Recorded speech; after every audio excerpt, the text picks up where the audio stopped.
हम घर में घुसकर मारेंगे जिस घर से अफजल निकलेगा। यह कहना है मध्य प्रदेश के गृह मंत्री नरोत्तम मिश्रा का। उन्होंने सीधे तौर पर कहा कि जिस जिस घर में अफजल निकलेगा हम उस घर में घुसकर उनको मारेंगे। ये इसलिए कहा है कि लगातार जिस तरीके से नागरिकता कानून की हम बात करें या फिर सीएए को लेकर जो जिस तरीके से प्रदर्शन हुए थे उसी की तरह अब किसान आंदोलन भी हो रहे हैं। तो उनका कहना है कि किसान आंदोलन भी नागरिकता कानून के तर्ज पर किए जा रहे हैं। उनका कहना है कि नागरिकता कानून में प्रदर्शन के दौरान जमकर अफजल को लेकर बातें कही जा रही थी, लेकिन उन्होंने ये भी बात कही कि जिस घर से अफजल निकलेगा हम उस घर में घुसकर उस अफजल को मारेंगे। और इसके साथ में आपको ये भी बताते चलें कि नरोत्तम मिश्रा ने बीते रोज ही सोनिया गांधी को केकई की संज्ञा दी थी, तंज कसते हुए। हालांकि नाम नहीं लिया था, लेकिन एक बार फिर से नरोत्तम मिश्रा ने अपने बयान से खलबली मचा दी है, जिसमें उन्होंने कहा कि जिस घर से अफजल निकलेगा हम उस घर को में घुसकर अफजल को मारेंगे। आपको बता दें कि यह कहना है मध्य प्रदेश के गृह मंत्री नरोत्तम मिश्रा का। जबलपुर में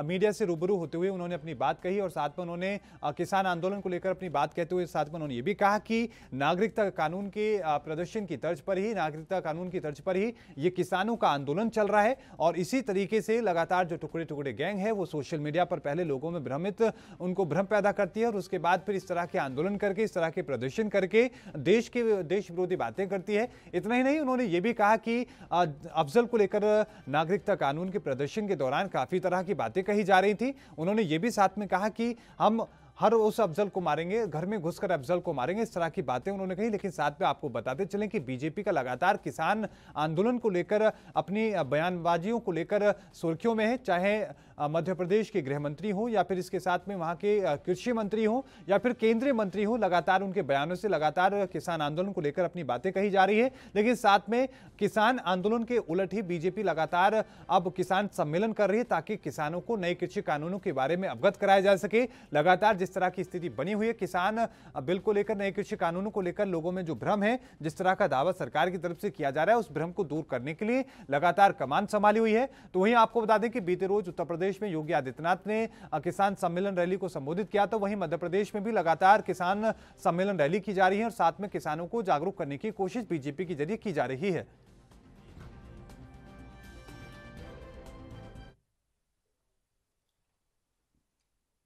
और इस खबर पर और ज्यादा जानकारी के साथ गणेश तिवारी हमारे संवाददाता हमारे साथ मध्य प्रदेश से जुड़ चुके हैं। गणेश, एक बार फिर से गृह मंत्री नरोत्तम मिश्रा ने विवादित बयान दिया है। उन्होंने कहा कि जिस घर से अफजल निकलेगा हम उस घर में घुसकर अफजल को मारेंगे। इस तरह के बयानों को वो दे रहे हैं लगातार। क्या कुछ ये पूरा मामला एक बार विस्तार से बताएं। जी देखिए, मैं बता दूं आपको कि जब से किसान आंदोलन चालू हुआ है तब से ही बीजेपी लगातार सुर्खियों में रही है और लगातार ऐसे बयानबाजी दिया है। उज्जैन में चाहे वो कृषि मंत्री कमल पटेल हो और इंदौर में अभी कृषि सम्मेलन के दौरान ही नरोत्तम मिश्रा ने अभी कैकई से लेके उपाधि दी थी। तो वही सोनिया गांधी का नाम लिए बिना उन्हें कैकई का संवाद किया था। साथ ही इसके बाद उन्होंने राहुल गांधी को लेकर भी एक वक्तव्य दिया था जिसमें ताज के 52 पत्ते होते हैं। और इसी वक्तव्य पे आगे उन्होंने कहा कि जो दिल्ली में बैठे किसान आंदोलन में कांग्रेस समर्पित लोग हैं और जो अलगाववादी लोग इस आंदोलन में जुड़ चुके हैं, उसी वक्तव्य के दौरान उन्होंने ये बयानबाजी दी थी।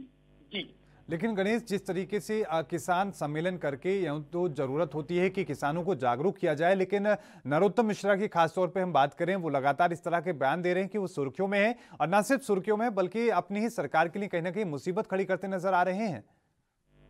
देखिए, बीजेपी का शुरुआत से ही एजेंडा रहा है हिंदूवादी और देशभक्ति का एजेंडा रहा है।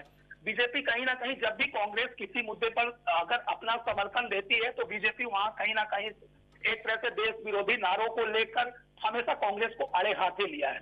और ये ऐसा ही मुद्दा है जो किसान आंदोलन है। किसान आंदोलन जब से प्रारंभ हुआ है तब से कांग्रेस ने लगातार इस आंदोलन को अपना समर्थन दिया है।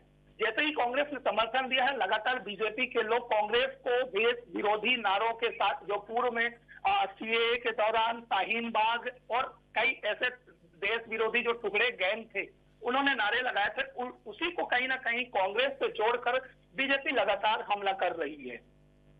लेकिन साथ में गणेश, क्योंकि आप बहुत अनुभवी पत्रकार हैं, लंबे वक्त से भोपाल में हैं और तमाम राजनेताओं को कवर कर रहे हैं, इसी तरीके से हम उत्तर प्रदेश का रुख करें तो वहां पर बीते रोज मुख्यमंत्री योगी आदित्यनाथ ने कहा कि ये वही लोग धरने पर बैठे हैं जो नहीं चाहते कि अयोध्या में भगवान श्री राम का मंदिर बने। तो इस तरह के जो बयान दिए जाते हैं बीजेपी की तरफ से, क्या एक डाइवर्ट करने की कोशिश होती है, ध्यान भटकाने की कोशिश होती है? इस तरीके से देखा जाना चाहिए इस चीज को। निश्चित तौर पर देखिए, जो इस तरह के बयानबाजी होते हैं, बीजेपी को मालूम है कि उनके जो बीजेपी समर्थक है वो एजेंडे उनके फिक्स है।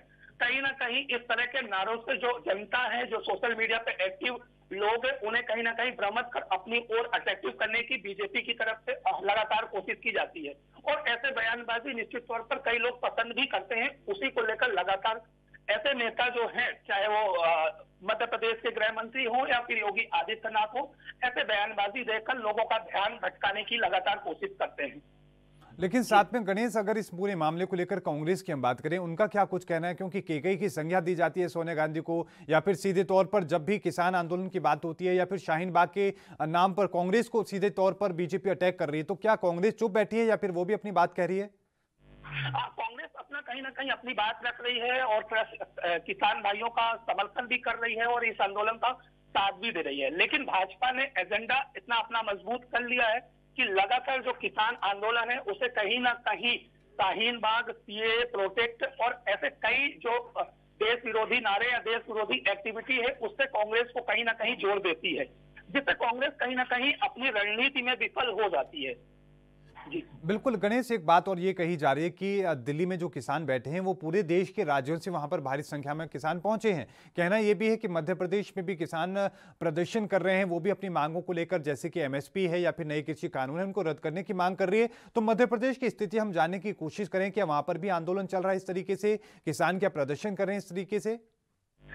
मध्य प्रदेश के अगर किसानों की बात करें तो जो कई संगठन है वो बीजेपी खेमे के हैं और जो कुछ खेमे जो कांग्रेस समर्थित किसान या फिर अन्य लोग के जो अन्य संगठन थे वो ऑलरेडी पहले से ही दिल्ली में बैठे हुए हैं।